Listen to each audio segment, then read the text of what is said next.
Hi everyone, it's Mal from Sparkly Belly. So I opened this DIY applique kit shop on sparklybelly.com a little while ago, and people love the kits because they come with everything you need to create beautiful appliques yourself. But some of them asked, how do I attach the appliques to a costume? A very good question. In this video, I'll show you exactly how. Let's get started. Sewing on appliques to costumes is very easy, but there's one thing you have to check before you even get started, and that's stretch. Check to see if the surface you want to attach your applique to has any stretch. For example, here's a belly dance bra.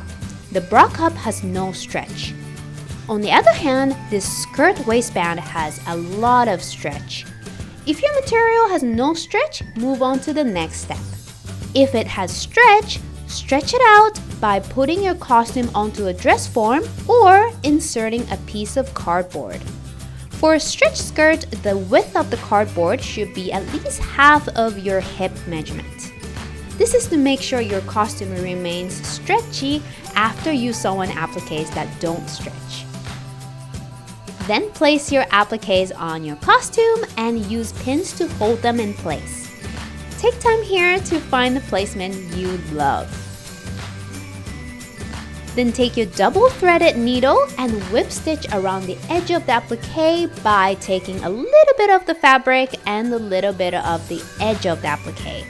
Or if there's not much fabric to grab like this one, you can go over the rhinestone chain between the stones. Or if the edges of your applique are beaded, hide the stitches underneath the beads. I like to keep the stitch length to about 1 centimeter or 3/8 of an inch long to make sure the applique is attached firmly and won't fall off with dance movements. Oh, and of course here I'm using red thread so you can see, but for yours, use thread that matches the color of your costume or your appliques.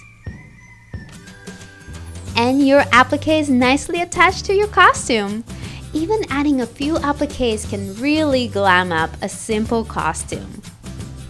In my upcoming tutorials, I'll be decorating this costume more, so stay tuned. Now, the next big question is, how do you make beaded appliques? Well, you can learn to make these appliques with my DIY applique kits. Pick a design and color you like, and each kit comes with all the materials you need, including beads, stones, a needle, and thread, and step-by-step instructions. Go to sparklybelly.com/shop to find your favorite. Thanks for watching and keep sparkling!